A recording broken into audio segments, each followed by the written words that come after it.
Among those who are very concerned about the reports in the media that we have all seen, and the media has been awash with it since yesterday. So we felt, those of us who are still around, that it would be necessary to make a clarification of what happened yesterday, to put the records straight. Yesterday, the Senate did not, I repeat, did not pass transfer of results, which was in the 2022 Act. What we passed, and which the Senate President himself, when he was doing a clarification sitting on his chair, is transmission of results. And I need to make this very clear. Every one of us who is a senator, who has the privilege to represent a senatorial district, came here under the trust of their senatorial zone. And each one of them imbues in himself or herself a public trust, a trust that has been handed to us by Nigerians to do the absolute best for Nigeria.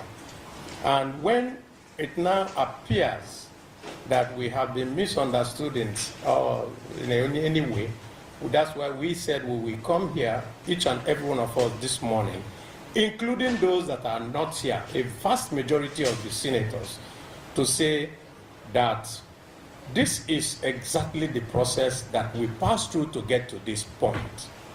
First, there was a joint committee of both the Senate and the House, made up of members of the electoral committees in both chambers. These joint committees had several retreats, both in Abuja and elsewhere. And each of those retreats was done with both INEC and the CSOs. Everyone agreed at the end of the retreat that electronic transmission of votes was the way to go. And that was reflected in the report, both in the House and in the Senate. Now, there was public hearing, there was everything, and this was a, what they will say, sine qua non. Nothing else but that. And I think the Senate President reiterated it yesterday, that our committee report was brought. The Senate also set up an ad hoc committee to review this report, electoral report, and report back to the House. And it was the report of that Senate, of that ad hoc committee, led by Senator Adegbomire, that we considered when we went into a closed session. And the reason for us to go into a closed session was so that we can tidy up all the niggling things inside there. And when we now come back to plenary to pass it, that we will pass it without any rancor. I can assure you, on my honor and the honor of all of us who are standing here, that both the Electoral Committee of the Senate, then the ad hoc committee of the Senate, and also in the executive session that we had, that we all agreed on section 63, which is electronic transmission of votes, or electronic transmission of results. in real time. I think 65.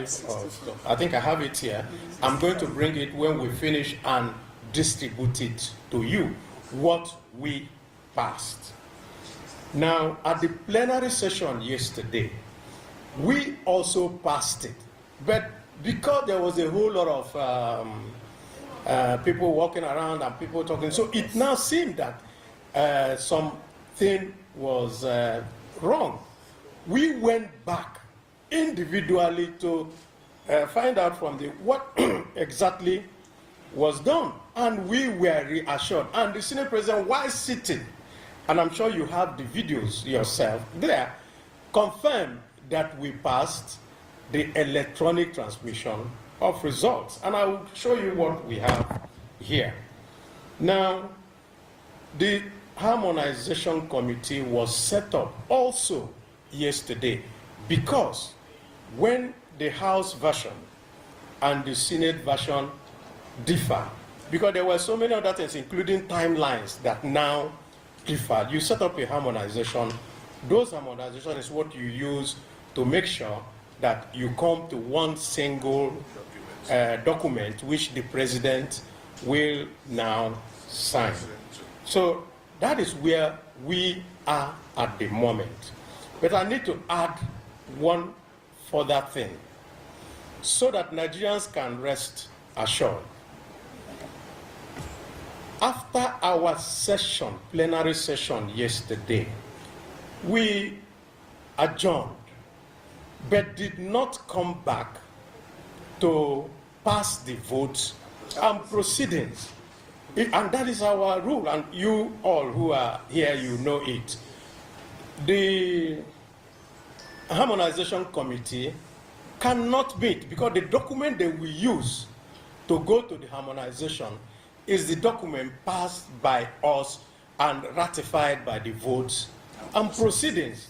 So there's still one more step left by the Senate to take. After we pass the votes and proceedings, in which we are going to insist and ensure that what we passed, which is electronic transmission, is there, then the harmonization will meet. What now happens in harmonization is simple. You either adopt the House version or you adopt the Senate version. And of course, Nigerians know what they want. It is the job of Nigerians also to put pressure and ask questions from their representatives. My own representatives in Abia South Senatorial Zone have been sending me messages since yesterday, and I'm sure it is the same for each and every one of us, asking questions. All our constituents have been asking questions, and we're telling them, no, this is what we passed. We passed electronic transmission of votes in real time, of results in real time, and that is where we are. I hope this clarification settles this matter. And I can tell you that it's not just the number here. A great majority of the senators are with us across party lines. Because this is not a party matter. This is a Nigerian matter. Fair, transparent, and free elections and election processes are the underbelly and the ground of democracy. If your results are not transparent, if whatever you do is not fair, if whatever you do is distorted in any way, then it's not democracy. So we are here as Democrats, as people who insist on the right thing to be done, to say that this is where we stand. Thank you. Just in addition, Chairman, just in addition, I'm a member of the personally, because our mic is this. No. Get it closer. We can flank you with the ladies. Electoral Committee and more people these proceedings as far back as September 2024. Every item that was reported to the Senate Committee, to the House Representative Committee, is as a result of an in-depth public hearing. We had about 27 different sessions all across the country. As a committee. As a committee. And therefore, some of us find this very, very painful, that the public opinion is discarded. And as a Senate, National Assembly, we cannot continue on this very negative trajectory. And that is what I wanted to add. Thank you. Thank you. Thank you. The process has not finished. We're waiting for votes and We are still waiting for the votes and proceedings, because the votes and proceedings will show what we pass. And in the votes and proceedings, if what we pass is not there, we insist that what we pass must be put in the votes and proceedings.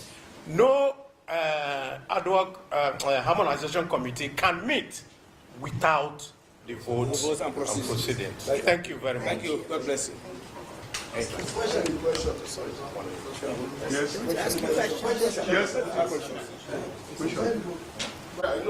Let me just answer. Let him answer. The Senate will at all times regulate itself.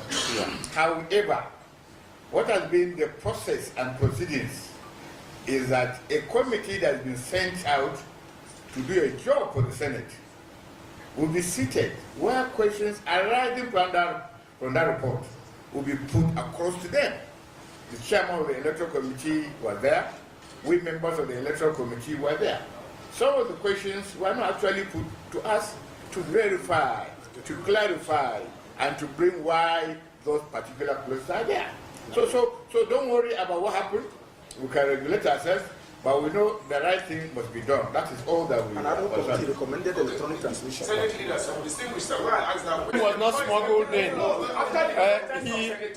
Samuel Lalong is a member of the harmonization committee. Conference committee people before Senator Ningi protested. He protested. Sorry. Then his name was now included. All what we discussed yesterday, as far as the law is concerned, is inchoate until we meet and approve the votes and proceedings. Until we adopt it, every other thing, it will still be there in the ether. Nobody can go to any harmonization without it. And I assume and I know that the Senate leadership will reconvene the Senate and make sure that we approve the votes and proceedings before the harmonization will take place. Thank you so much. I think that I get what you read is what we passed. Transmit, not transfer. What is in 2022 is transfer. And we don't want a law that is vague. We don't want a law that will be misinterpreted by anybody.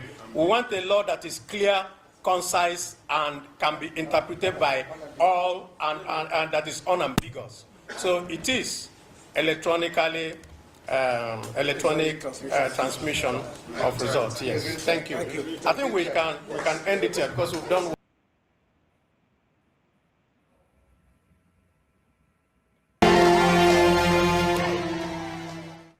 The Senate on Wednesday passed the Electoral Act. Good morning, Mr. Jen. Yes, I can hear you. Our people will say, now you be that. Yes, so you have to speak up a little bit. Let me increase my volume. Can you hear me now? I can hear you a little better. Yeah, you see, 2023 has come again. Yes, Is there any need for the election? Is there any need for the election that is coming, forthcoming election? well, the opposition, their excuse is that they don't want Tinubu to continue, if you ask me. The Nigerian people are not, they've been bombarded with too much information. They've resigned to their fate. So, so what we see are people who just want power, as you said. So the election is not it's not necessarily, but I think they want to fulfill their righteousness. They have to carry out the bit of their masters, you know. Okay, do you think the country will survive the next election? Yeah. I mean, when you say survive, what do you mean? Let me start with that. I mean, continuous existence of the country as an entity. Oh yeah, yeah. I have some questions Because on that. the country is divided sharply. Those who have power, they are not complaining. Those who don't have power, man, what can they do? Even those who have power, they are not complaining aloud. I mean, they are not complaining because they are not expressing their fears, because they are in control of the political system. But deep down, Yeah, they know that the center can no longer hold. yeah, but that's why they said turn by turn. You know, it's not a question of turn by turn now. The issue is that most people are unable to wait for their turn. So, No, I don't no. Okay, I don't think those in power, those who cannot wait, they are creating more avenue for them to hang on. They just admitted two more political party as of today. They are planning to create more states. All those things is to appease those who are not happy, look, which is among nations that have collapsed in the past, they don't even go through what we are going through now. yeah, because those ones, those nations, those ones that were not who are lost out of power, they went to the people and organized them. That's not what is happening in Nigeria. Those who are grumping, who felt left out, they are either waiting or they are fighting the fight by themselves. Nobody want to engage Let the me people. cite two examples from Africa. The first is Ghana, 1979 or thereabout, when Jerry Rawlings came. Nobody organized them. The system collapsed. The Ghanaians they moved out of Ghana in millions. Many came to Nigeria. They were in Togo. They were even in the Gambia, Senegal. They were all over West Africa. Nobody organized them. The system corrected itself.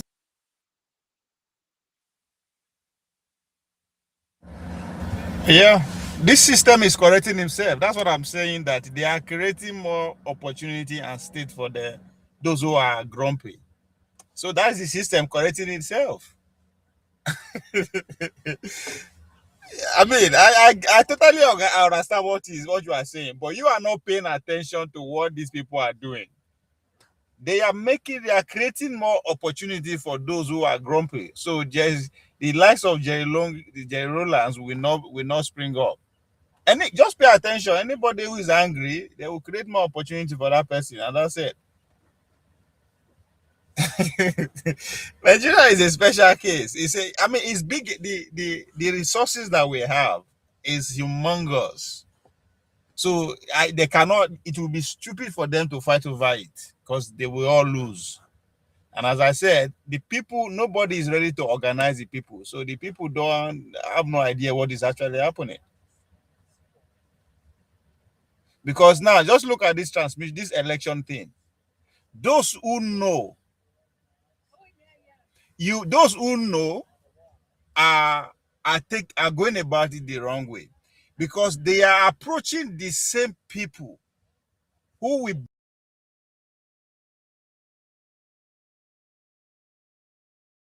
change. We insult these people every day. Then we go and meet them again to adjust a process that would defranchise them. I'm not stupid. If I'm in their shoe, I won't do it. Let those people who are on the know go to the majority, go and meet the average Nigerian, organize them.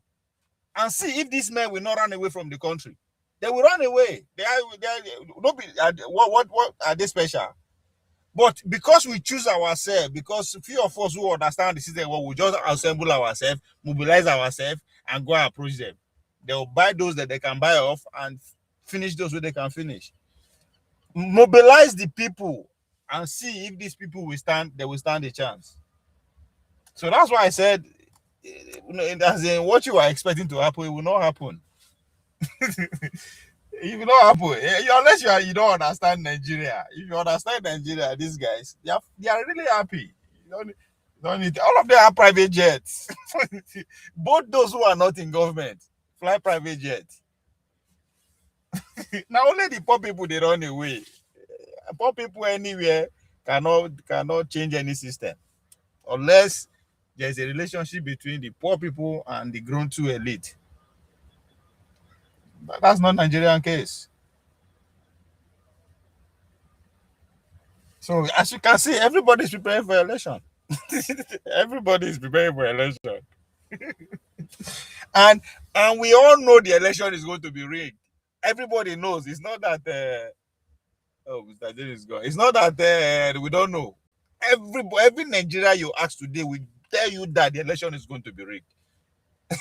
So, and we are still preparing for that the same election. Everybody is just trying to get paid. We should stop deceiving ourselves. Everybody is trying to get paid. the Nigerian, the Nigerian elders, I will refer them, the older ones, they understand the system. They then build the system now. So if those who are advocating for electoral reform really want to make change, they should go and meet the people, mobilize the people, organize them, spend time, educate them why this had to be done. They will just assemble themselves, go Arise, go Chinese, go every platform, go to speak English. They will think that's how change. We never understand this guy. These people are human beings like every one of us. Nobody will be in their position. I want to give it that easy. That's not how human beings. Nobody do that. You have to force them. Like we are ridiculous. We they expect just because we they shout for. How many Nigerians? What is the percentage of Nigerians that listen to TV, radio, television, internet? How many? They are not more than 20-25%. And you think these people will flinch just because you did one of those platforms they make noise? Help the fuck now. People never understand. Nigeria is big. So is the wealth. But most importantly, so are the elite. They understand themselves. They will never fight a fight that because they know they will lose. Now them go lose. They don't go lose. This one don't come again. He don't come with the dream. Say, Uncle James, I advise you don't argue with people like Ovie who blinded by their selfish and biased support for APC and Akpawolo government. They always think nothing will happen. What will happen? Nothing will happen unless you make things happen. I don't know why una think say na only una get Nigeria. Do you una get Nigeria pass the people una say they corrupt? Nothing will happen until you make things happen. You think say these men they just sit down, things begin to happen to them? Nigeria is 230 million people strong. Make una think am. 1 million people cannot assemble and say they want to make change happen. It's not going to happen. It doesn't happen anywhere in the world. Una this selfish. Una think say una go just there places they speak grammar and things go just change. It doesn't happen. Nowhere it happen. So this is not about I don't have what it takes to support any government. I never reach that level. My job is to tell you the reality. I'm not going to tell you what should be or I should be known. I will tell you exactly what is happening. You want electoral reform change, you they go meet the people where write the law like that in the first place. Like how stupid can you people be? You won't come make you they come meet me, make a nat law that will differentiate me. And you think I will just say, hey, oh yes, because you did speak grammar, I will do it for you. Man, fuck off here. You go fight. You go fight. These men fight to get to where they are. They spend billions. Grammar will give you their post. Can you hear me now? Yes, Mr. James, I can hear you. Sorry, my system developed some problems. Yeah, you mean. I understand. Anyway, the country is in a very precarious situation, very, very, very precarious, if we like it or not, because the center can no longer hold from the look of things. You heard what happened in Kwara State. Mr. James, there was never a center. We should stop deceiving ourselves. There was never a center. So how can something that was never there hold? Now let me and you believe the men in power never believe a center. Anybody pay attention to what they do. Anybody who power will focus on these people. That's not center. No, excuse me. Excuse me. Yes. You did not live during my youthful days. There was a center in the country. Okay. Are you getting me? You compare it to what happened during Yakubu Gowon's time. Even during Shagari's time, things started getting bad. There was a very strong center. That's why they were able to arrest people like Dr. Self-styled Dr. Ishola Oyenusi, Anini, Tokoto 6 or 8, I can't remember. There was a center at the time. The center right now has collapsed. It can no longer hold. Mr. James, excuse what me, year is this? Over 40, 50 years ago. Those are what your arguments you are making are there were strong regionals. The regions were strong. It's never the center. No, it was not region. No, excuse me, it was not region, it was states, Bender State. When it was Midwest region, I was a little boy, primary and high school. I grew up to become a sensible guy when I was when it was Bender State. It was Murtala Mohammed who changed it from Midwest to Bender, 1975. You are talking, Mr. James, hold on, let me hear your other side. You're talking about the 70s, just after the Civil War. That's what you are talking about, right? Immediately before and after the Civil War. Nigeria was Nigeria. Mr. James, if there was a center before the Civil War, there will not be a Civil War. There was a center. I'm saying if there was a center, there will not be a Civil War. No, okay, look at it this way. People were being charged in those days for corruption. They take them to court, they find them guilty, sentence them, seize their assets. That was the system that was working. Armed robbery broke out immediately after the Civil War. Yakubu Gowon signed the Armed Robbery and Firearms Decree. And although they did not wipe it out, but they curtailed it considerably to show that there was a center. Internationally, at the United Nations, ECOWAS, OAU, we were able to make our mark. There was a center. But now, there is no center anywhere. This is the point I'm making. Mr. James, the argument I'm making, if we had a center in the 70s, all the problem we had, we will not be having them. There will never be a coup because if Mr. James, hold on. Mr. James, hold on. Mr. James, let me respond to you. When I go back and read the text of the 70s, I listen to the arguments in the 70s.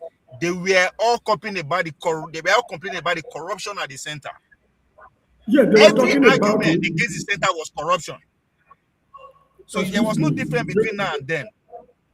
They were talking about it and making effort to address it.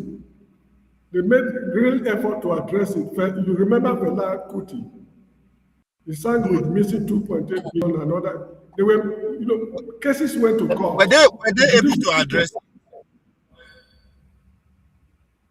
You say what? Were they able to address it?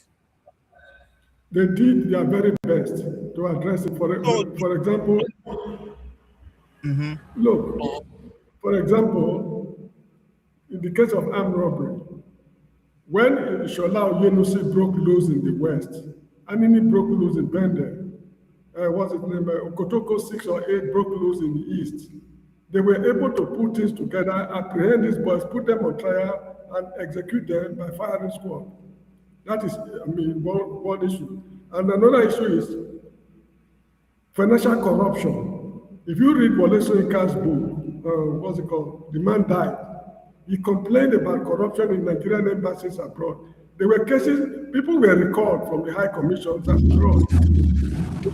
Look, So it's not a free for all. There was a center, take it or leave it. There was a center. Mr. James, the question I am keep asking you, you keep saying there is a center, there is a center.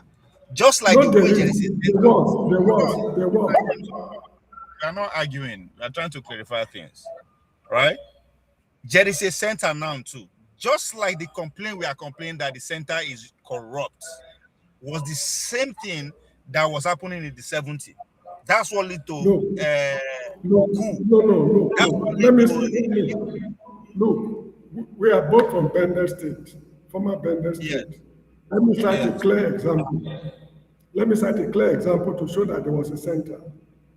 When George Yamu of the sharpshooter squad of the Nigerian police, Benin, was conniving with armed robbers, Yamu was not a pushover in Benin when it comes to secret societies and underground connections in Benin City in particular. He was never a pushover. When the law caught up with him, they arranged him before Justice Omo Agege. I think he's the father of this politician, Omo Agege. They found him guilty, sentenced to death, and he was executed at Kewan firing range by firing squad. I witnessed the execution live. He was wearing white clothes.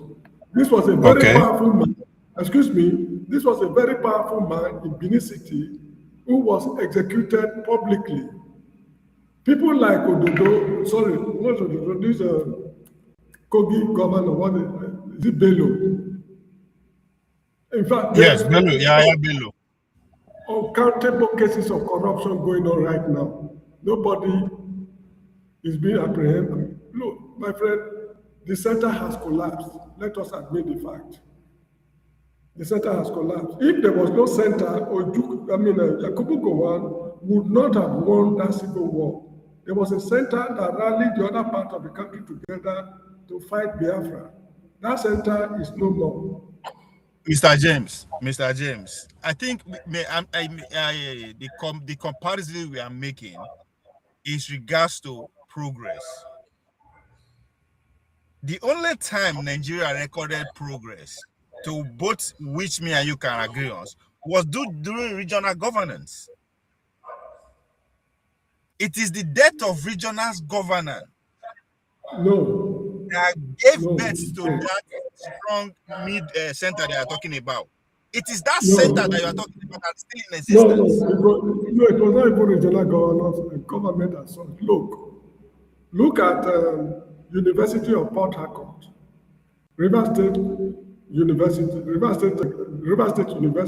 University of Calabar, University of Jos, University of Sokoto, Ahmadu Bello University, so not Ahmadu Bello, Bayero University, Bender State University, all these were formed after regional government.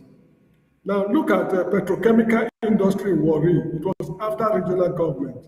Ajakuta Steel, Alaja Steel, Oshogbo Steel Rolling Mill, Jos Steel Rolling Mill, Katsina Steel Rolling Mill, they were all after regional government. Under states, a lot of roads were constructed in Nigeria. You get the point? The military administration they were not empowered during the regional government days. The point I'm making is that right now, there is no center anymore. They are unable to execute any project. The military government were able to execute projects. Mr.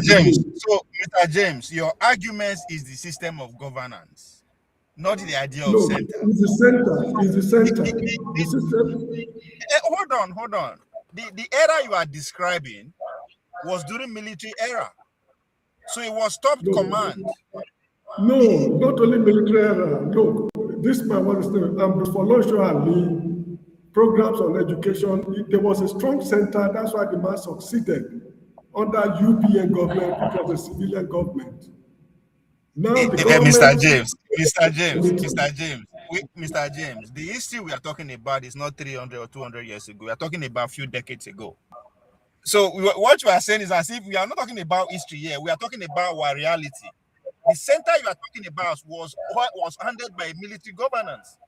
It's a different. We are talking about the governing system, not like center. Right from the beginning, right from independence, the agitation was between these three tribes. So there was never a center in reality. There was never a center.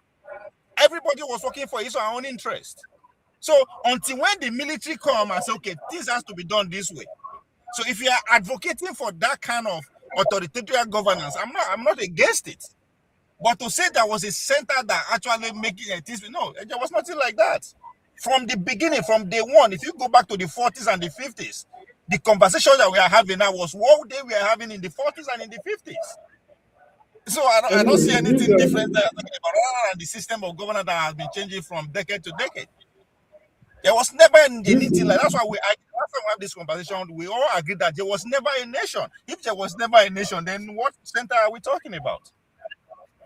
This discussion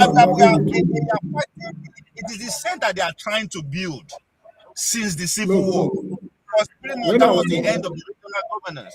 So it is that building they are still on until today. It's still the same people. They have not changed. The same generation that took power from the 70s that are still in power. They just changed uniform. This discussion I'm having with you now is what one of my former lecturers at University of Lagos those days, Dr. Adegoke, he described it as conceptual definition. What you define as a center is different from what I'm defining as a center. And this is the reason why the functionality of the center. We're arguing about the functions of the center. How did they function then and now?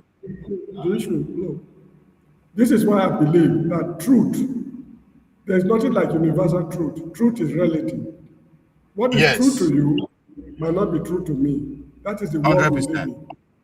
And this is one of the reasons now, this is one of the reasons we are living in what I call post-truth era.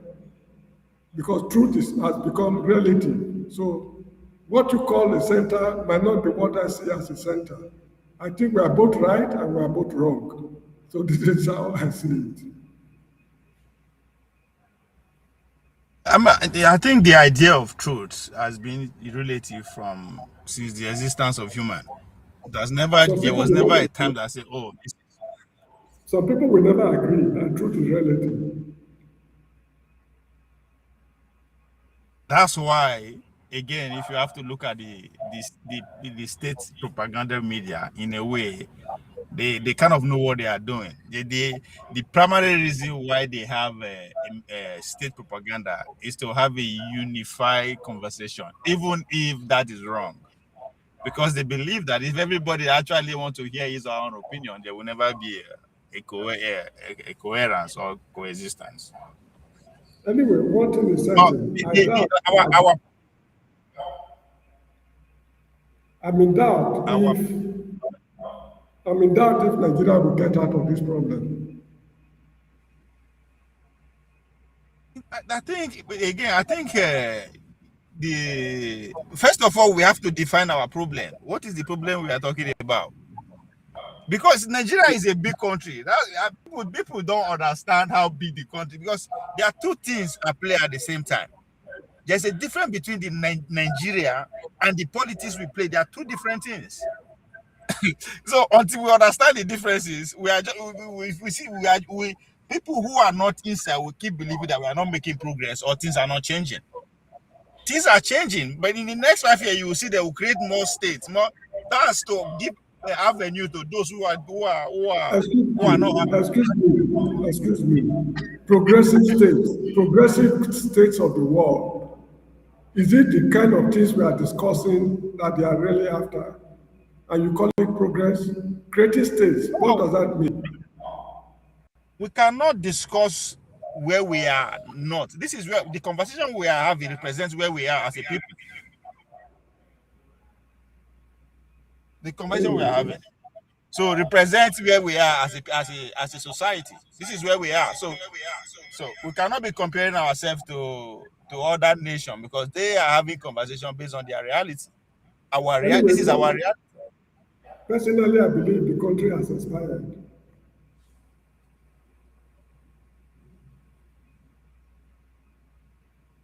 I mean, of course, that's why I say if the states don't deserve the means to kind of have an harmonized agreement, then we will never, be able to coexist. Everybody keep believing that what he or she believe that is right, because we No, that's another way. I think we keep. I always raise it. there's no way This we will men, have an organized we agreement. Let me cite one example. I think this evening I was listening to Ruben Abati. He said that since 1957 till now, the leaders of the North, they've been discussing the problem of educating their people, and they've not found any solution. Certain good law, certain governors for that matter, build almost 200 schools for northern Nigeria. They could not maintain those schools. I hope you are getting me. Sorry, I'm listening, Mr. James. Yes, they could not maintain those schools because they believe in feudalism since 1957 till now. Whereas, to add to what Ruben Abati said, whereas in the South, when Awolowo declared free education, universal education, they took it so serious. The Easterners on their own, they made desperate effort to catch up to the West. If they've been able to catch up or not, I really don't know because I don't have figures. Now, how do you reconcile, as far as education is concerned, how do you reconcile the North and the South? The North that believes in feudalism, the North that believes in Sharia, the North that believes in jihad, the North that is looking up to Afghanistan as a role model. How do you reconcile them with the Southerners? Well, you just argued that there was a center, but you are making a point now that this division started from 1957.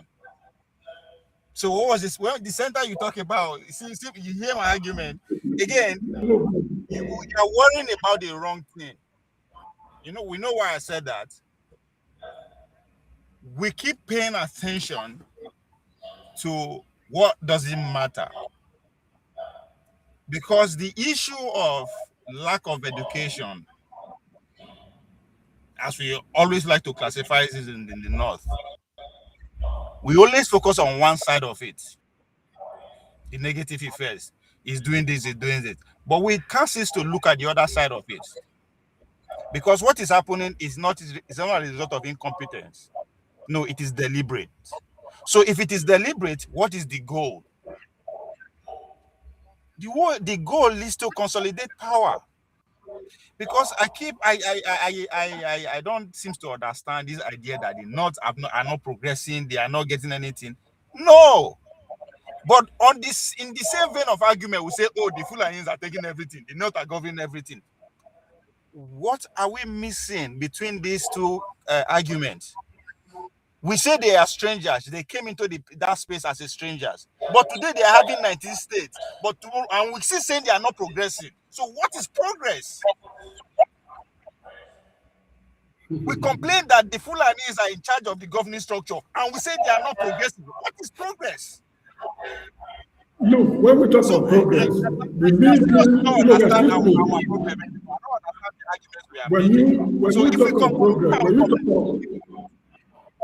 excuse me. On the other hand, we say, oh, excuse me. When you talk of progress, we mean doing what other countries are doing that earn them respect. What are we doing that other countries cannot do to earn us respect? I disagree. No, without a definition of it means you believe in feudalism. It means you believe in feudalism. That's how I say it. No, you know why I disagree with your definition of progress? So just because let me not use it there. Let me just because there's a country called Haha, and they are extremely progressive, and the progress is a result of killing other people. Should we do the same thing? No. Exactly. So we need to find what we want, who we are. The idea that you are arguing for, you need to define it. Then we measure our progress from that. But understand that you say that there's a part of the country who don't even believe in the centers. Because if they believe in the center, they will not be practicing a different system of government, which we call feudalism, since 1957. So we are arguing around nothing. Is what you are arguing for that is the center. And I say there was never a center, because if there is a center, we should be able to measure our own progress rather than looking it from the views of the other states, other countries. Look, as I said earlier on, the country has expired. There's no need for us to be arguing over a dead horse. The country has expired. What we should be thinking of now is post-Nigerian republics. How the people will be governed in the very near future. That's what we should be thinking about. Mr. James, you need to understand that while you are thinking, people are doing something about it. I just told you they are in the verge of creating new more states. That stuff, you might not agree with what they are doing. So the question is that, what are we doing? Those who don't agree with it, what are we doing? This is not the time to theorize issue. This is practical. The world is reshaping itself. They are not here. I mean, we see Trump is not theorizing things. Everything is practical. These same men that we disagree with, they are governing the country, trying to create more states, more avenue for themselves. So if you don't agree with that, I don't understand. You have to do something, or we keep complaining. This is not about where do you belong, where do I belong. Things is actively going on among the Nigerian elite. Trust me, you will be shocked in the next 2-3 years how they will adjust themselves. Not for the benefit of the people, by the way. May we live long to see it. May we live long. Let's leave it at that. The young men that we are talking about are already they are collecting position for Bola Tinubu campaign. Nigeria is a very interesting country, Mr. James.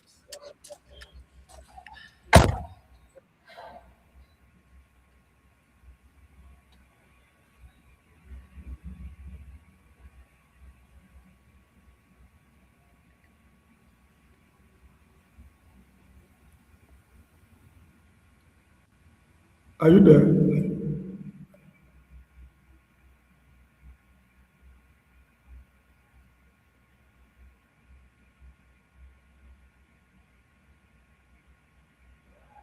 Are you there? Oh.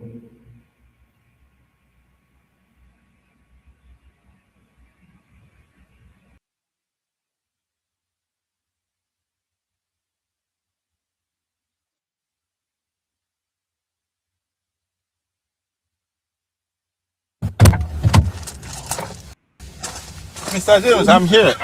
I'm trying to change my device. Okay. So I said we should leave it at that. We will live long to see what the next few years will produce. Although that is not a solution to the problem.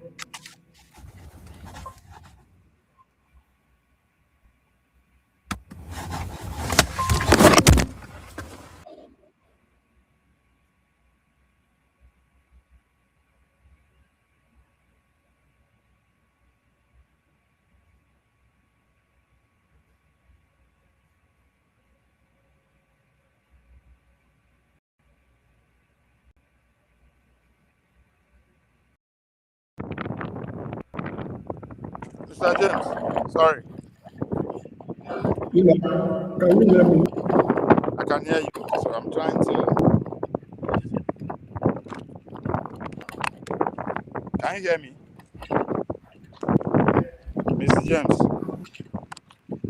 can you hear me? Yes.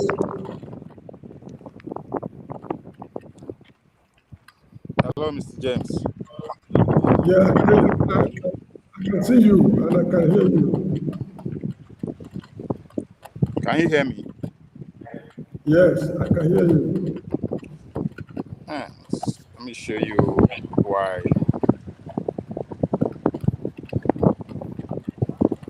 Can you see this, Mr. James? Hello? Uh-oh.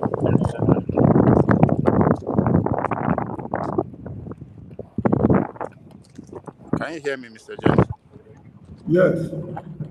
Okay. I'm by the ocean, so that's why. See my view. This is Pacific Ocean. I think so. Yes. Or is it Atlantic or Pacific? I think this is Pacific. Which state are you? Which state are you? I'm in California. Oh, okay, it's Pacific. It's Pacific.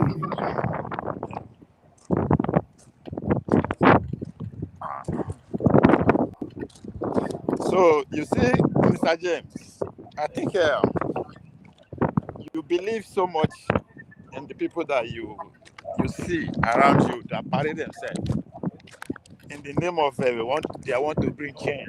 They are clamoring for change. I think that you are having so much confidence that things will turn around the way you expect it. No, those people are just screaming and waiting for their turn. The line is noisy.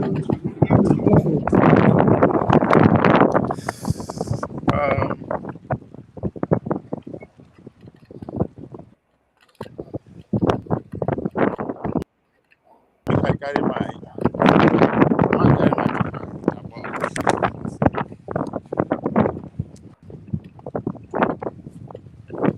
the wind is chilly, kind of.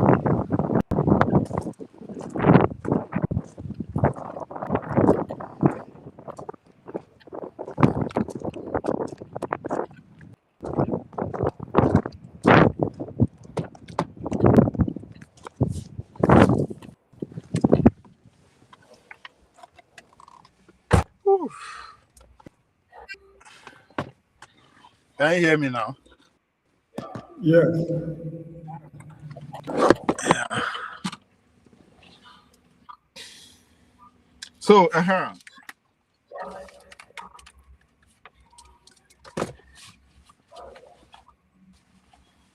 those people who you think are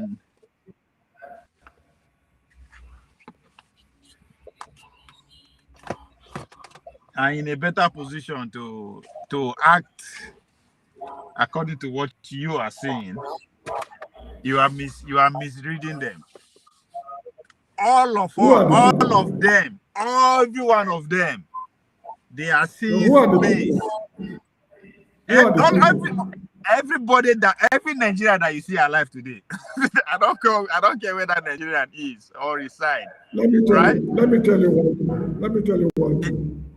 Okay.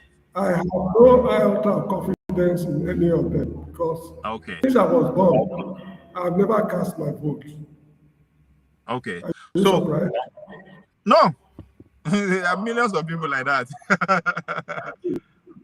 So don't think that I'm thinking that a particular person or people will find solution to the problem the way it is now.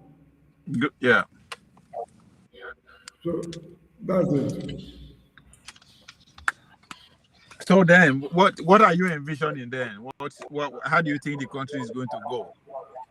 It's going to be a cataclysm. The type that happened in Ghana, the type that happened in Liberia, how apartheid ended in South Africa and Zimbabwe. Something of that magnitude and nature is what I'm envisaging. None of the present political actors are thinking along that line. Yeah, but that's because we are not in that kind of situation. We are not. Okay. When the Ghanaian situation, nobody organized them. It was a spontaneous reaction. Jerry Rawlings was condemned to death by firing squad. Unorganized people went to the cell to release him to become head of state. When Liberia got to a state whereby the people could no longer tolerate the nonsense, nobody organized them. They took the No, matter. You see, Mr. it's not, James, when I say we are not, it's not in this all is my question. cases. When I say we are not in that situation, the situation that the Nigerians in terms of suffering or whatever, is not on that level that you are talking about. That's what I'm saying. See, with Nigeria, if you look Nigeria through the lens from screen, doesn't matter where or when, you will get the Nigerian wrong. That's why I keep saying, come. People need to understand Nigeria is 240 million. I don't think people actually sit down and conceptualize that yet. Yes, the only fight I think are going to fight, if there's any thought, is religious fights. But any other thing, in terms of the people they suffer, that just is not the way it is. We they present them. That's why we can see all these men, they work out, they fly private jet among us. Because the reality that we see through screen is not the same thing on ground. So that's why I say our situation is different from those people's situation.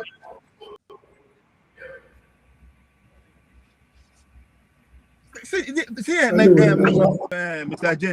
James, do you agree with me that there are at least 40 million Nigerians who can live anywhere in terms of living standard in the world? 40 million.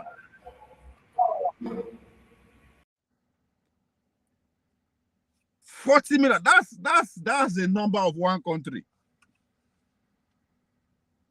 So this idea of turn by turn is a way of bringing everybody who they perceive will be aggrieved into the system.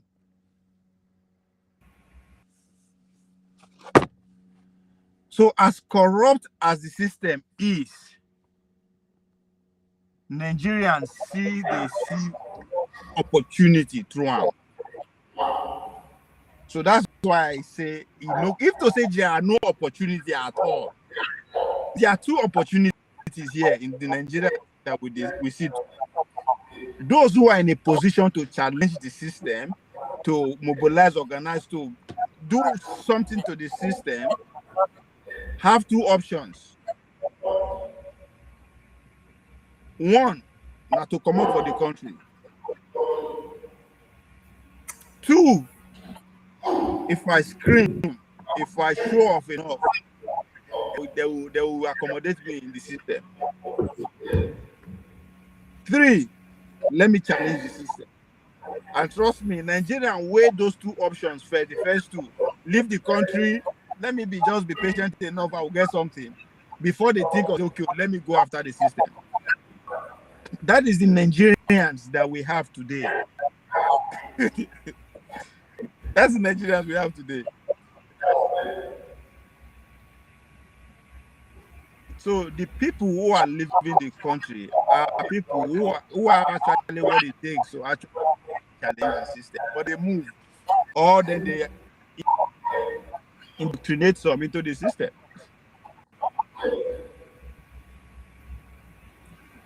So it's just now after this 2027 election, it is a different mood entirely. The country go switch. Why? Because now power will go to the north, the south, and everybody will not get opportunity now. We're supposed to go do something. We will now be fighting to be in the northern side of the government.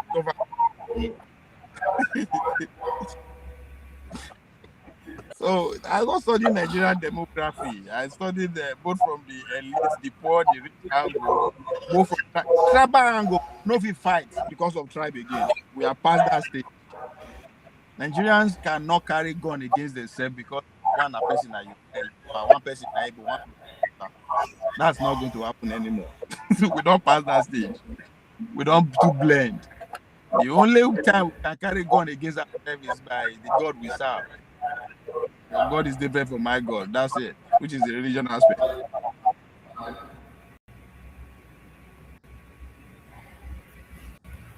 So Nigeria, they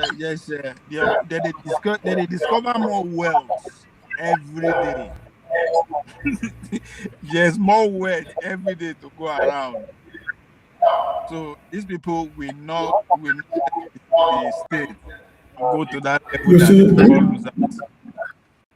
this guy who is coming is making a very valid point.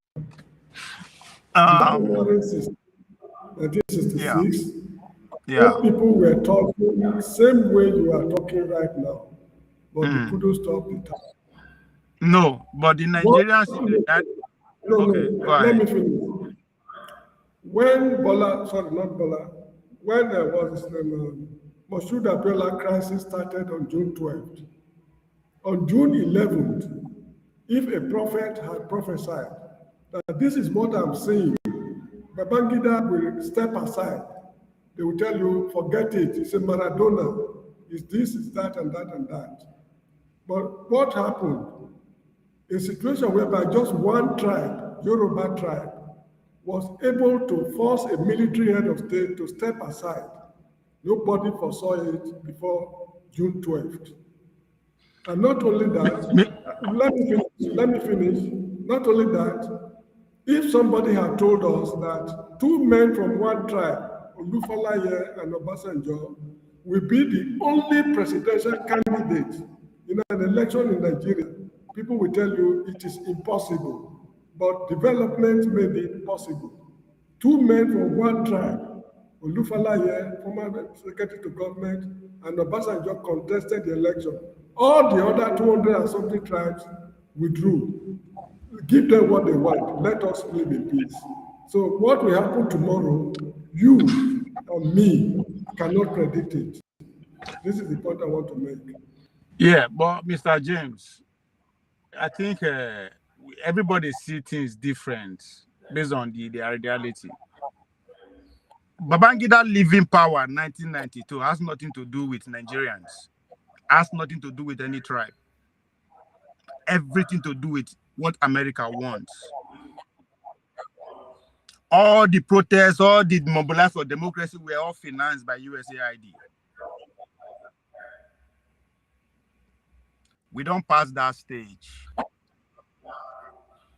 1966, there was no refinery in Lagos. 1966, the debate is that it was still heavy. How is the center going to form within the three tribes? That was not this is not the situation today. So waiting happened 1966, nothing happened today the way it happened in 1966. So I don't know. I don't. As I said, we know they look at the way we no progress in terms of material way. You are not getting me. You are not getting me. That coup of 1966. Yes. Nobody predicted that the man called Kaduna Zogo would do such a thing in the year 1965. But it happened. Nobody can foresee the future. No, I disagree with you. I disagree with you, Mr. James. You could not predict it. Doesn't mean people did not see it coming. Excuse me. We are not Nostradamus. Nostradamus is the man who saw tomorrow. The way we live our lives. Look, let me tell you one thing that would have caused a calamity in Nigeria today.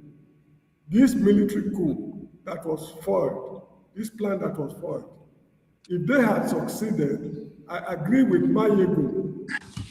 There's a man online called Mayegu. I agree with his analysis as far as Mayegu is concerned. And listen, this is what he said. If they had declared the coup, people will welcome them. There will be jubilation all over the streets. But when they start mentioning names, Minister of Defense, Minister of this, Minister of that, people will say, hold on a bit, what is going on? That would have been enough to cause the country to scatter. But because it did not happen, people are not seeing it from that perspective. In summary, what will scatter Nigeria tomorrow, The last straw that will break the camel's back, you and me cannot foresee. Something very trivial, irrelevant, will bring the whole show to an end. This is the point. Mr. James, that's not how life works. That's not how it works. Okay? Just because you just spoke, just because you did not see the coup coming, doesn't mean there's no Nigerian that saw it. People plan it, for God's sake. The people who look at the coup not just wake up in the morning and start taking a coup. No, it was planned. And I put it to any Nigerian should come out. Those guys were too young to understand how the nation state work. Anybody should come and challenge me that what happened is the brainwork of Nigerians, and if it's not coming from outside. But again, I am old enough as a Nigerian. Nobody go tell me about the Nigeria of today. I don't care if it's Mayogun, if it's Yogun or Yogun. No, I am a Nigerian. Nobody go tell me my story. There was never a coup under this Bola Tinubu administration. Nothing like coup. I said it when a reporters bring the news, and I say it today. Unless you don't understand how government work. If you understand how government work, then you know that that is the highest of propaganda, and it's not even working. I mean, Nigerian. The idea that somebody will come, no. The Nigerians that I am seeing today, no, the things we do not predict will not happen. Unless nobody the Nigerians where I see so. Every event that changed Nigeria, you have to actually pay attention and see what led to that. Nothing they happen in this world anywhere that, oh, people don't know about it. No. Just because me and you are on the known and not on the known doesn't mean people don't know about it. Now, the government people, are they spiritual? Are those who want to carry the change? Are they not human beings like every one of us? So if the Nigerian that if we think what will happen in the 60s will happen in Nigeria today, we deceive ourselves, it's not going to happen. But the Nigeria of the 60s is not Nigeria today. No, excuse me. What happened in the 60s? What led to the Civil War? That incident can only happen once in a lifetime. In fact, once more than a lifetime. Let me put it to you. More things are yet to happen, which you and me will not see because we are not Nostradamus. You get the point? This is the point I'm making. Mr. James, I've been Nigerian. Hold on first. Let me ask you a question. Hold on. Speak from your perspective. That say what will happen, you will not know. Don't speak on every other Nigerian. That's wrong. Say what will happen, you will not know. I'm a Nigerian. Let me so speak for yourself. Don't speak for me. Say I will not know. You don't know it. I will not know. Yes. Let me ask you a question. When Bola Tinubu and the Nadeko boys, pro-democracy movement, were campaigning for the military to leave, did you and me foresaw what is happening today? That Bola Tinubu is going to rub people's faces with shit? Yes. Okay, when Muhammadu Buhari was military head of state, they call him Mr. Discipline and all those things. Did you ever know that he will be one of the most incompetent Nigerian leaders that will ever rule the country? Yes. In those days, if he was alive? Yes. No. Yes. No. If yes, why was he voted to power? Why was he voted to power? He wasn't voted to power. He was put in power. That's what I'm saying. See, Mr. James.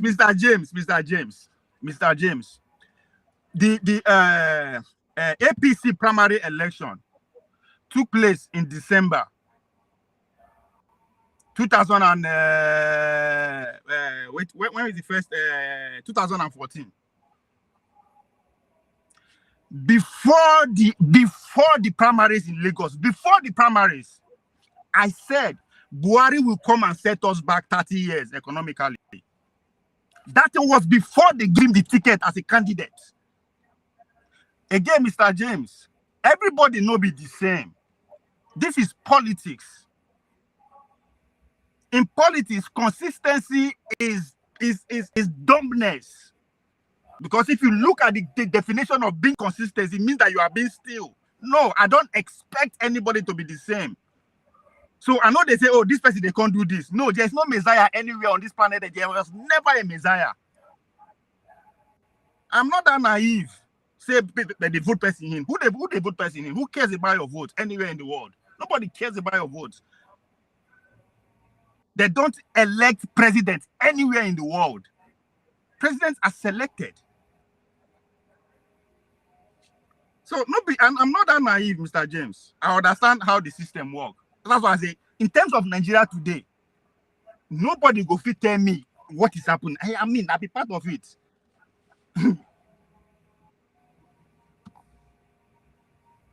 So power now it's not you know the day one person. Buhari is not power. All these presidents where they parade themselves, they are messengers. Power no dey Tinubu hand.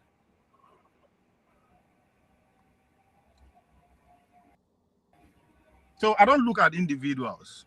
That's not how I look at. That's not how the world works. No individual get power to do anything. Because I don't care who then say you be Jesus Christ. Or no, that thing doesn't work like that in reality.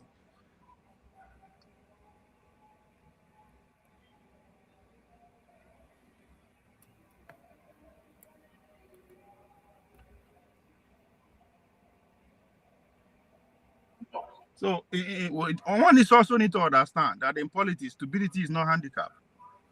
And that's why when I see people they insult people, this person is like, yo, they're talking about people the business lifestyle invested in this process. You think people will put their billions, invest their lifetime, they are stupid.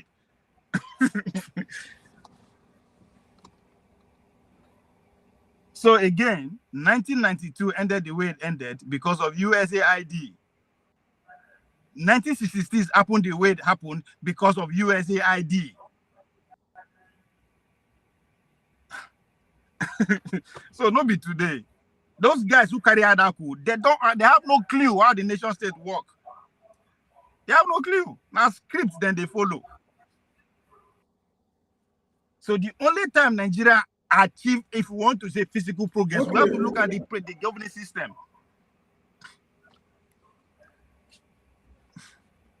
I have to go. It's already dark in the Gambia. All right, Mr. James.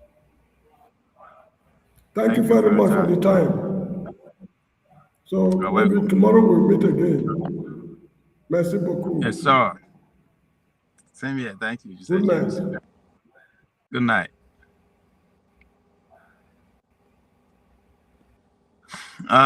Ovie, your greatest problem is that you think you know it all, but in actual fact, you know not. We are not talking about we are talking about Nigeria. I know what understand you do it all. We are talking about Nigeria, and in specific, we are talking about politics, leadership, and history. So no be all be that. My channel now on our politics. I don't name them out of the blue. There was a reason I followed that part. So it's not about knowing it all. We're talking about leadership. We're talking about a president of a nation. It has nothing to do with a single person. The days where single person hold power were in medieval days, were during the when land was the main making of power. Those are the days of what do they call them, the royals. But even at that, the greatest royalties ever with today nation world is built on is that of the British monarchy. Still, they were still sharing the state with they share the state with a church, and the rest of the aristocracies who form the governance structure.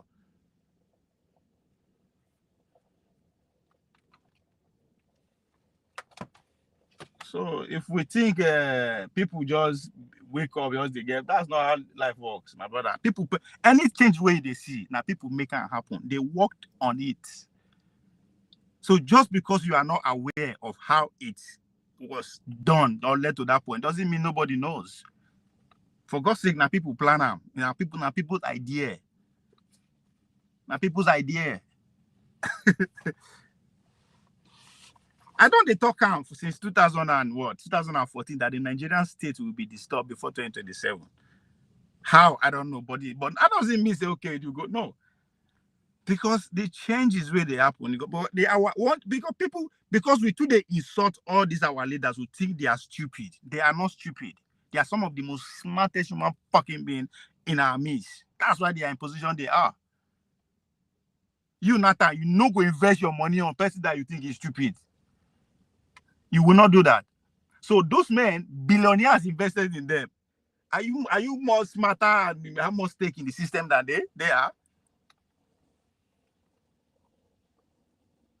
Like when push comes to shove, then you will know say people will put money.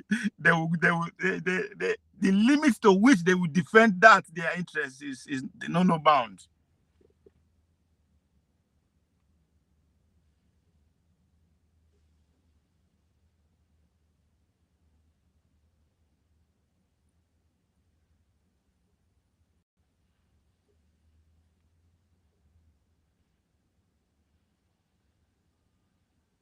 That's why when if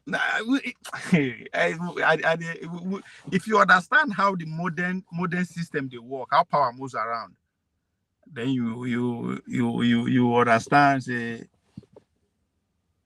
the ballers, the Trumps are powerless.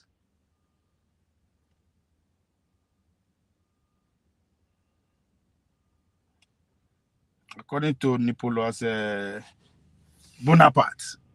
Those are the people that when we talk about revolutionaries, now them be that.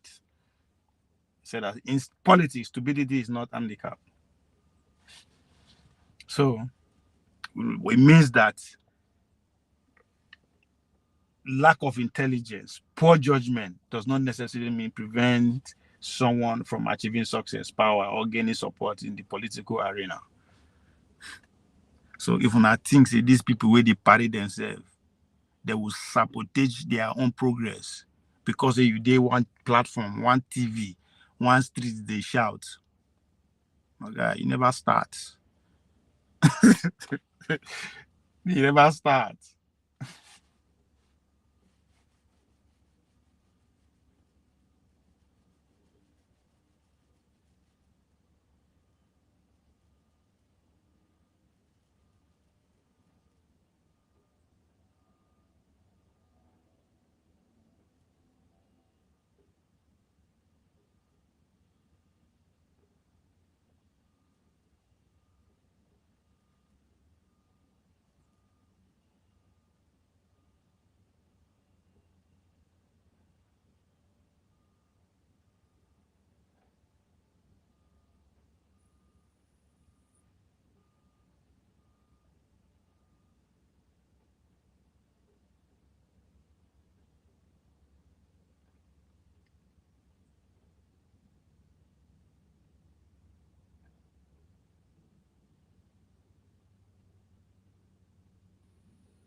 Obi they come out, they shout. Now only one time he go do. Now only one time he go do.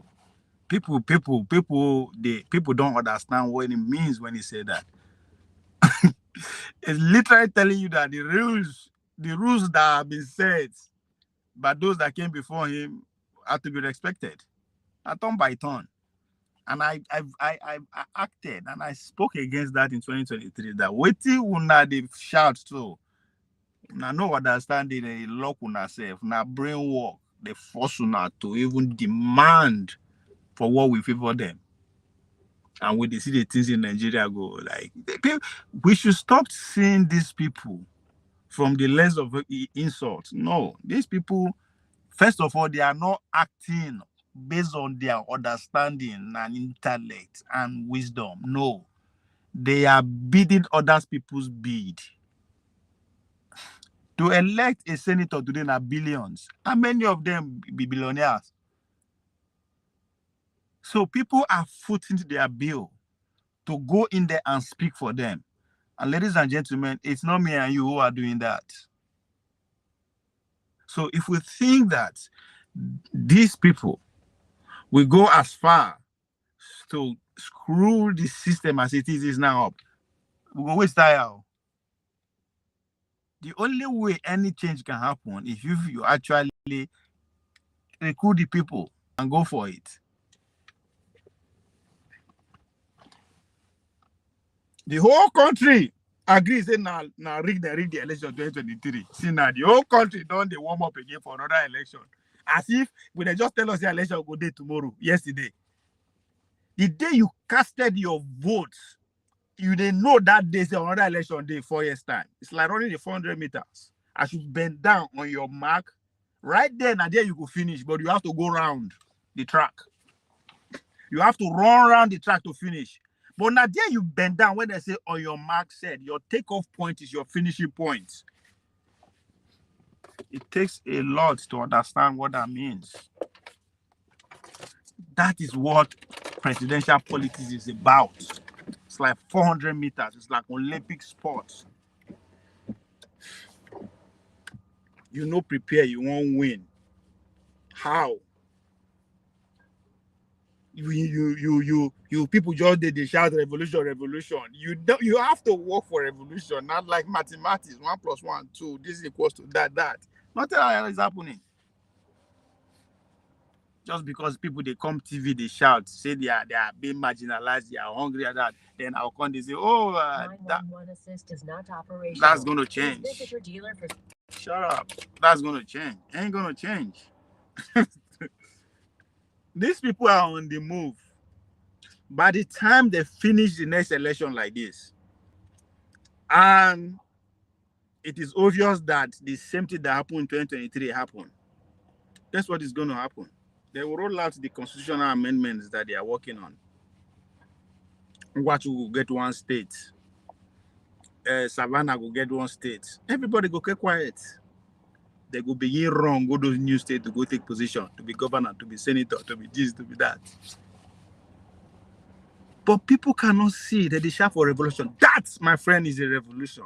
Because revolution not just they happen, they not just, it doesn't come in one form. Say, oh, everybody is the street, go just take. No, revolution, at times, the elite of that governing society, they get sense. That they sit down, carry a revolution within themselves.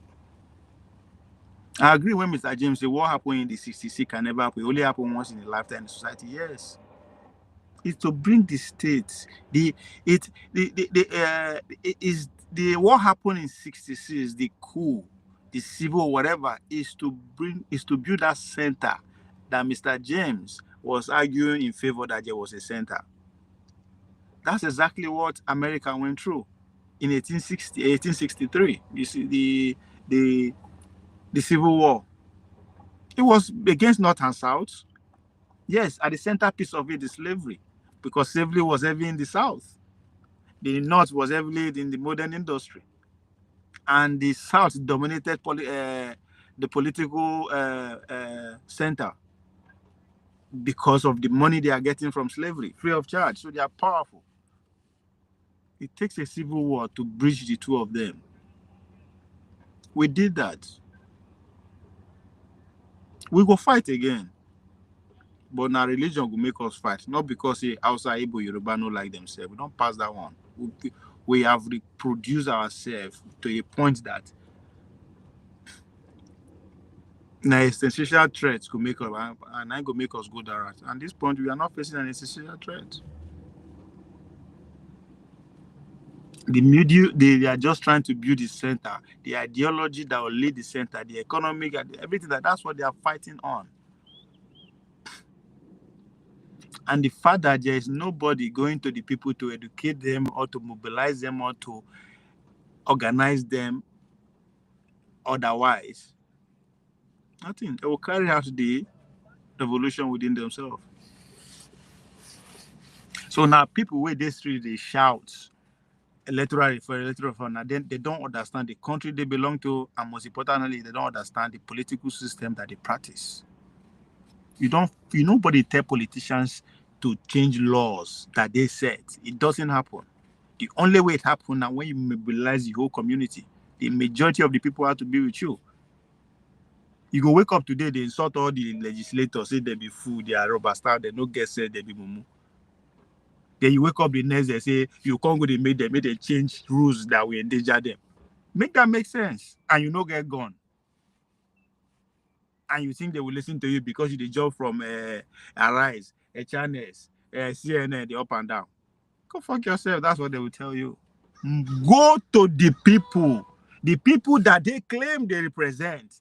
Go and mobilize them. Go and organize them. Go conscientize them.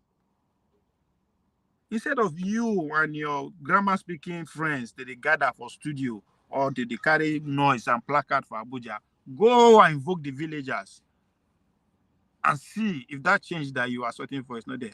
But they know this because once any of them try that, if they no kill them, that will be the death of all of them. Now here we go see the 2027. Bola Tinubu will take the day, and Obi, Atiku, every other person they go keep quiet. They will not come plan for you get the shot. Ah!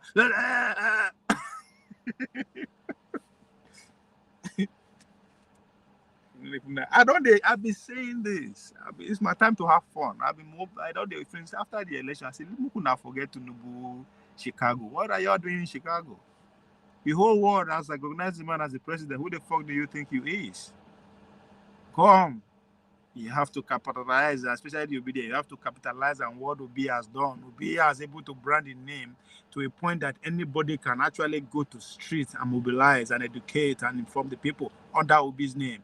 And most people, you can even use it to source for money to carry out that plan. If to say I be obedient, I will not be on internet making us after 2023. I would go from one school to another in Nigeria because I know the money to finance it, I will not lack it. All I need to do is to put Obi front and center of that agenda, and it will be financed. No, they come TV, they follow every other person they insult. And you want to win an election. How? Then you go and say, oh, you believe in these people. It's not about believing. It's about the reality of time. Reality. Waiting me at the see. Coco is there. Me, as I tell you, they will read the election. You will not argue with me. You believe it. Then what the fuck are you not thinking? Then I should not be. I should stay at the other side and be screaming like, who does that?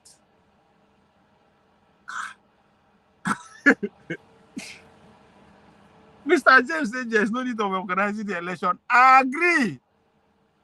But that's all I can do. Because it's not going to happen. Election will take place, if not for anything. Because America says so.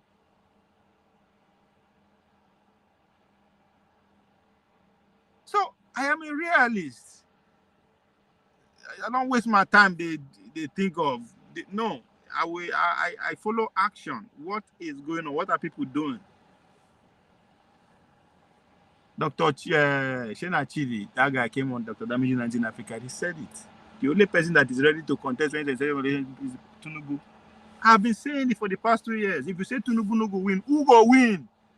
Nobody feels answer that question because there is nobody doing anything in that direction to say I won't win. No, they all just want to participate. There's reward in participation. That will keep you on limelight. Obi is in our subconscious for the past 10 years. How many politicians has that luck where they spend money up and down? And you think it's going to bow down? Police are going to get paid. Journalists are going to get paid. Content creators are going to get paid. TVOs are going to get paid. Journalists are going. The judges and lawyers, every goddamn these people will get paid. This is their season to get paid. You are advocating for there should not be election. What will be in place of that? So that Nigeria will change? Good luck in convincing them.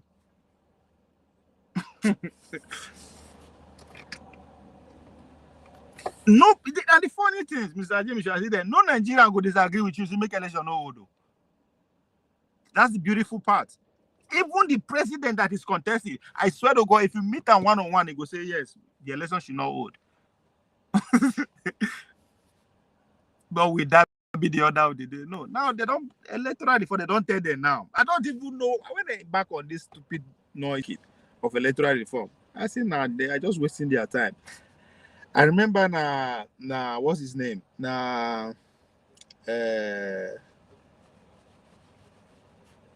the guy that wrote "Do Not Die in Their Work," Femi Duro, fuck it, whatever the name is.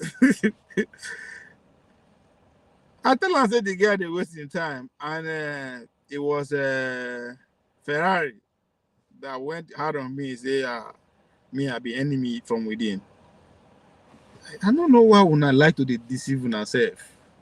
That's because you don't understand the political system that you are involved in. You really think that just because few of them are the shaft for street, they will amend the electoral reform that will disfranchise them. The last time they took out electoral reform, almost half of them no come back. They forget easily. Or I don't know. They don't come back. Go and organize the people I said. Now 25 million people show up according to INEC. That's why it was easy for them to read. Make sure 60, 70 million people line up for that election and see how they want to go. To get 70 million people, Nigerians, out on the voting day, it's not that it's impossible. But it takes work. Nobody won't do the work. You go get change your personalities. That's what you get.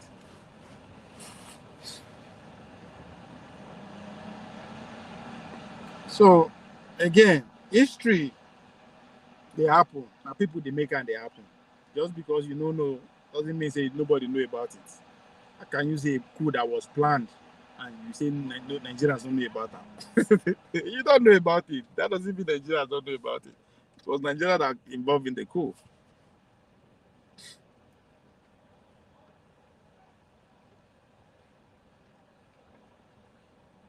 So the only thing that can easily lead to us fight now when we don't get the world power access to our resources. That's when we that's why I know say okay anything of that magnitude can happen. But the Americans are happy. The Chinese too are happy, but no, even though those ones are not happy, I don't think they can do anything about it.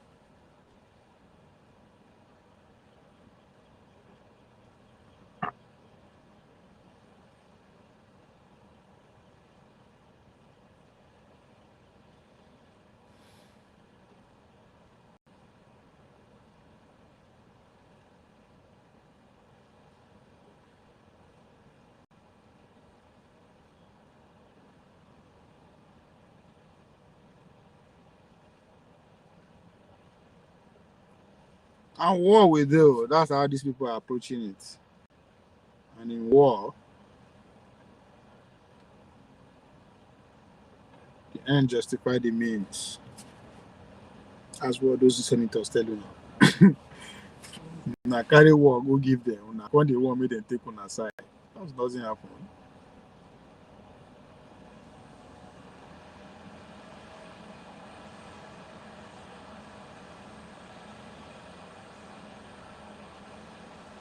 Now only people that don't understand how the world or how system work, now then could they say, oh, one person will come and change things.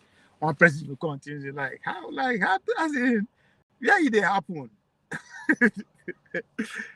I mean, Nigeria don't exist for 60 years now, and you think now free flow for every Tom Dick Harry will just come and emerge the president? Nah. Nigeria is not that. It's not that simple. I saw when Trump come, everybody they say now clown is this. Now I say, yo, you guys are paying attention to the wrong person. Trump no be a problem.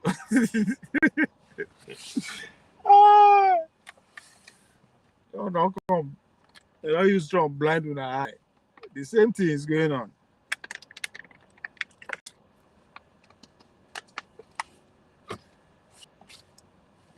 You are to see where the direction of the country is going. It's through the lens of the elite, not through the lens of ordinary people. Ordinary people, who cares about ordinary people? French Revolution was high opener for the elite. Like, hell no, we'll make sure we avoid all these things. So ever since then, they try to avoid it, never to happen again. when you look at the direction of the elite of any society, you can predict what will happen next.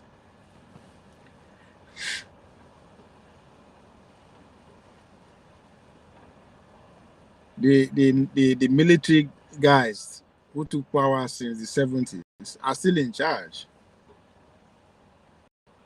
They're still in charge. The next group of elites who are in position to take power for them are the business elite, the billionaires. And it is through those lens Tinubu came to power. Tinubu no come power through the military elite. Tinubu come power through the business guys.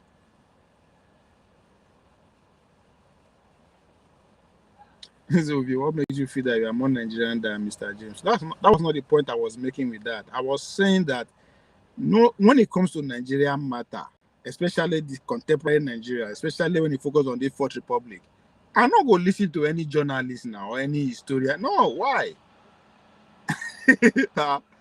I've come of age in this Fourth Republic.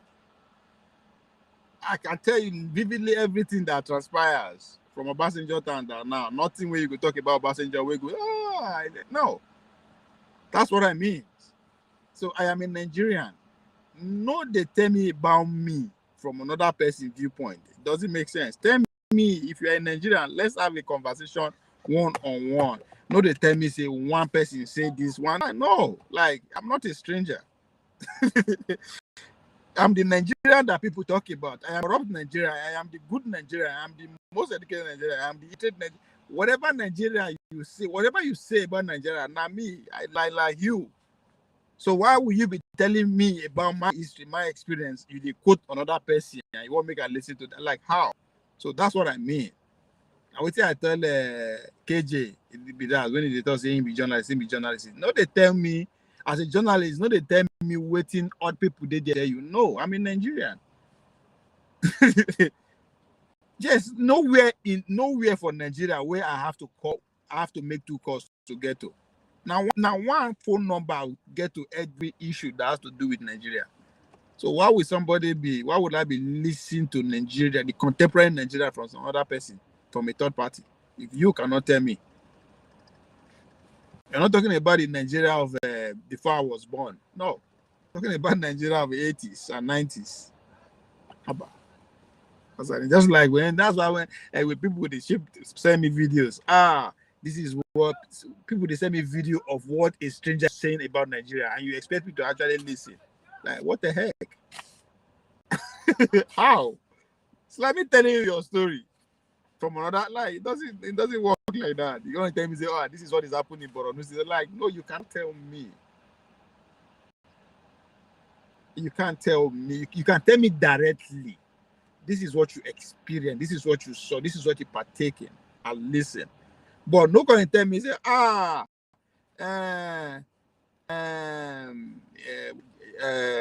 Donald Trump said genocide, and okay, I'll not see from all Bemar or any Western journalist you can't tell me, say, this is what happened in Nigeria, and I should like, no. Now me be the source. I'm not just saying this because I say I've been Nigerian. No, I am an active intellectual. I am a political animal, best as it can be. You cannot tell me the story of today Nigeria. I don't give a fuck which angle you want to bring from. I am that alive as a Nigerian. I pay attention. I'm part and parcel of the story. I work for government before. I've been a part of an institution. So it's not a matter of this pen is more Nigerian than no. That's not the point I was making. The point I'm making, if you're a Nigerian, tell me about the Nigerian. No, they tell me it's a one person. No. Not that kind of Nigerian. I did outside Nigeria. I talk about Nigeria every day. They never hear me say okay today or no about all American. No. There's a reason. Because I don't want to. I've never been. I always tell people I've never left. They say, well, I've never left Nigeria.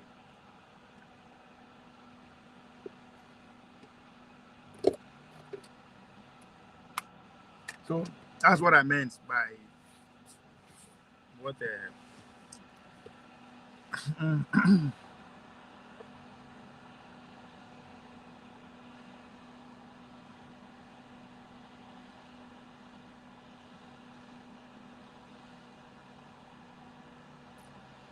had nothing to do with Nigerian people. I'll say it. This I don't know what I talk. This I don't know what I talk. When I say, guy, let's break it down. So okay, now I know how myopic you are by the particular statement that what happened on June 12, 1993, and IReV stepping aside had nothing to do with Nigerian people. Really? Yes. Now this is what I mean.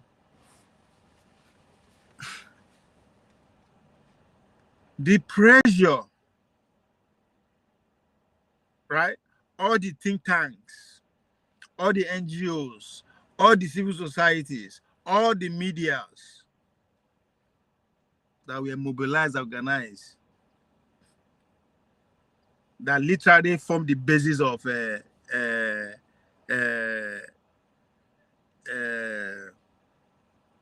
democracy movement that they put together by the few intellectuals to take out the military. That was a brainwork of the of USAID. Nigerians were used, of course. That's what I mean. Okay, so the pressure that forced IReV out was because I mean we know that who pays they take the tune, pays the papa they take the tune. So that's where I'm coming from. Okay, of course Nigerians go carry out the deed now.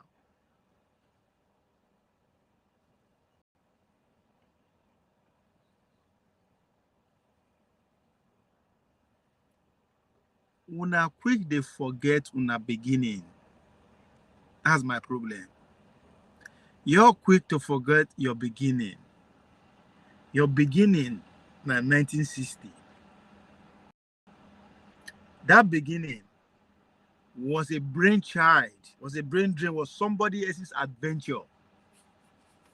And this is argument that nobody will disagree with.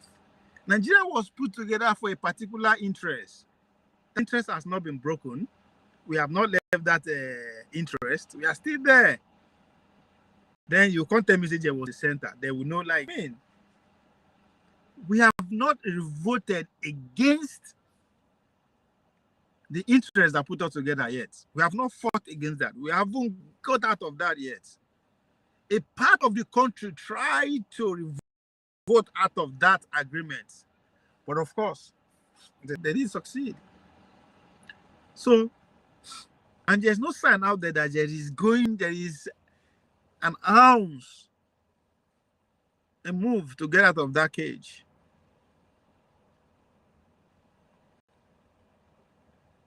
Just like the British military were on ground in Nigeria before the 60s. They are on ground today. Shitty. They don't get it. But I know they understand the changes with it. I don't understand. Foreign military were on ground before, during the slavery days. They are on ground today, ladies and gentlemen. Make it make sense.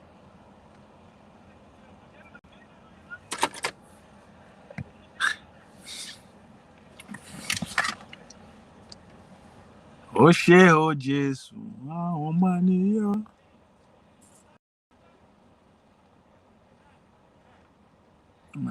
wow.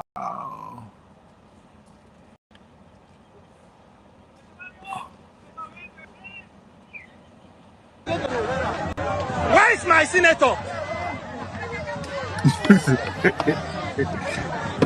Nah. Are you going to fight for that? You see him? Okay, yes.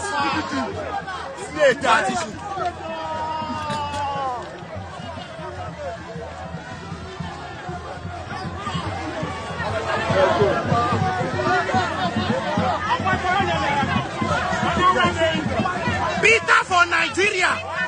Peter for Natasha. Natasha for Nigeria. The princess of the Senate. You are taking your place today. You are a senator. Nobody can remove you. Your people are with you. God is with you. This is the wife of Allah now. Hey! Akpabio don't play. Akpabio don't play. They share it. For where? For this country.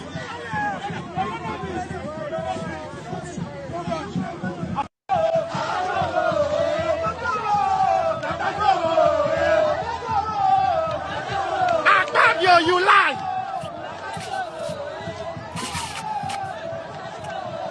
911 assist is not operational. I say, Akpabio, you are a liar. Natasha must resume. Akpabio, you go hear word. Akpabio, Akpabio, Akpabio. Akpabio, you go hear word. Natasha must resume. Akpabio, since you won't let the revolution start with you, we go reach National Assembly. We are going to that National Assembly. And Shereni, I say Natasha will resume today. No woman, no nations.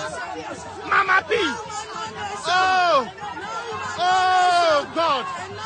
People, they die. Insecurity. You are fighting another woman for 6 months. Na lie. Na lie. Akpabio, you are a liar. You are not God. Natasha, they resume. Who is you? Where is my distinguished senator? Oh, Mama P. Oh, Tori Olong. Where is Aisha Yesufu? Where is Hajia? Okay. Yes, that's the energy.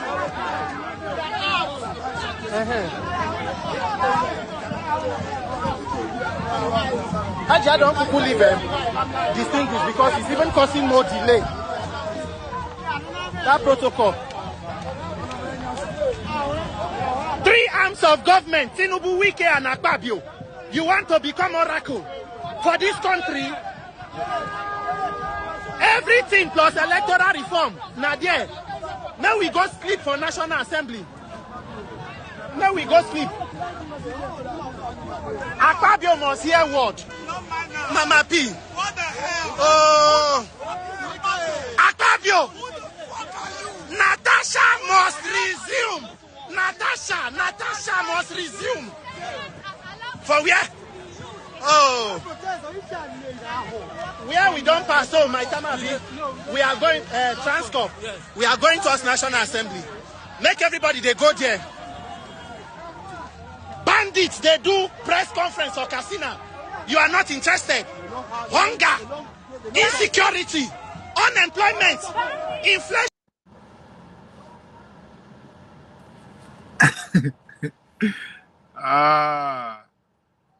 Peter for Natasha. Natasha for Peter.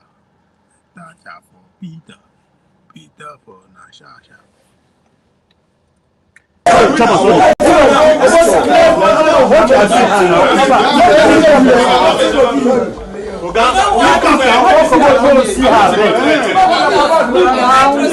Look this way. It's actually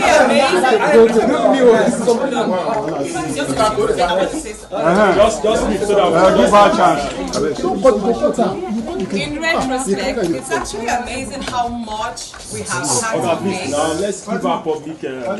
It's actually amazing how much we have had to face and survive in the past 6 months, and most of it happened to the full glare of Nigerians.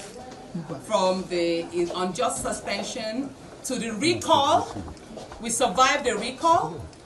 We survived the blockage of roads and waterways into Kogi that we had to fly in through using the helicopter. We survived the blackmail from the so-called woman from the crazy lady on Facebook. Yeah, you know, it's amazing what we had to survive. And I give God Almighty the glory and my deepest appreciation to the good people of Kogi Central, Kogi State, and Nigeria at large. My husband, my love, if you see this, I love you dearly. In short, I pray all men support their wives as much as you have supported me. And my children, thank you for your sacrifices. So in everything, it just shows that sometimes it's good to put the institutions to test. We can't cow down in the face of injustice. No one is more Nigerian than us. Senator Akpabio is not more of a senator than I am. He's not a governor of this place. And he treated me as if I was his servant or I was a domestic staff in his house. It's very unfortunate that at this time, after so many years of democracy, we would have a National Assembly be run by such dictatorship. It's totally unacceptable. As for me, I'm glad to be here. And even though we have been illegally suspended, no day have I hesitated in effectively carrying out my duties as a senator of Kogi Central to the very best of my capacity. I have never, no day went by without me looking out for opportunities, either in terms of bringing infrastructure or projects to my people, and even jobs wherever I could, because I didn't want them to suffer, the neglect and the vacuum that was created by this injustice. So I thank people like Auntie Obi, Esikwesili, Sister Aisha, Mama P, Peter The Rock, and many others, Dr. Abiola, Yemi of Enough is Enough, Uncle Femi Falana, men and Nigerians I can't even call. I've read your posts. His Excellency Atiku Abubakar, His Excellency Sarah Key. Many people who have lent their voices. Thank you. And even political parties, Labour Party, ADC, I saw their statements, and my beloved PDP. Thank you so much for standing up. Nigerian Bar Association, Nigeria Labour Congress. A whole lot of voices. It just pulled through, and I think that's the pressure that the Senate President saw and realized that, he just can't.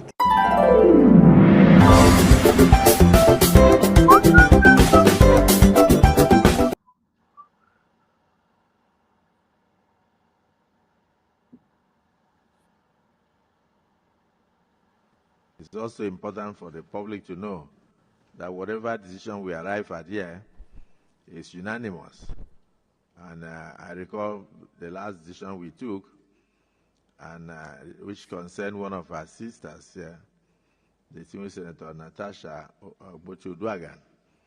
I'm also aware that when she left the chambers, she went to Brekete Radio, and she went to Arise Television, and she distorted the facts. I'm aware further that she has now externalized the matter by attempting to embarrass the Federal Republic of Nigeria by going to give a narrative at the IPU UN event, totally different from what occurred in the Senate. But I want to thank our Right Honorable Member, Kafilat, right? That's her name. Kafilat Okwara, who had to give a press conference in New York to caution the international press not to vilify Nigeria, but to note that the facts presented by her were totally out of tune with what occurred in the Nigerian parliament, and that we have our own internal mechanisms of resolving issues in Nigeria. And outside this parliament, we also have the judiciary, which is even standing before the judiciary. So I don't know why even here, she has brought a petition, and she has not allowed us to even look into it. She went to court, and then she has not allowed the court to look into it. She has gone to the international community, and she may not even allow the international community to look into it. She may decide to run to I don't know where. I don't want to be misquoted, but the reality is that we remain resolute. We are law-abiding. We operate through the rules of the Senate, which is an extension of the powers and privileges given to us by the ground norm, the Constitution of the Federal Republic of Nigeria. We still are open to making sure that we remain in peace, and we left room for her to recognize that what she's doing may even frighten a lot of men in future from even appointing or selecting female deputy governors. You can imagine if somebody like Kamala, the immediate past Vice President of the United States, well, to go on CNN to say that Biden, the president, sexually assaulted her by shaking her hand or by holding her hand to show her the office of the president, then automatically it means that nobody will pick another woman as vice president. But I have 4 daughters, so I want to plead with politicians, still give my 4 children a chance. Do not take the action of one person and punish others. My religion and the Bible are forbidden that the sins of the father will no longer be visited on the children. So please, we still have so confidence in our female folk.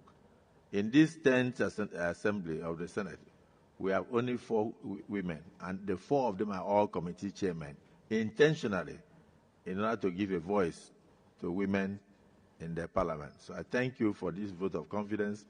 I will not take it for granted, and I also have confidence in you and your ability to continue to contribute your quota towards nation building.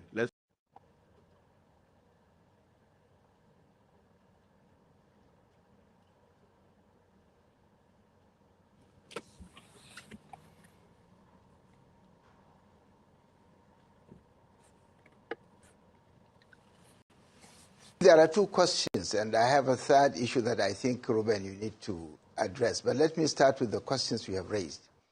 I think first the issue of INEC. I think everybody is fairly aware that INEC, as presently constituted, has lost a lot of credibility. And it is very important that the institution gains this credibility.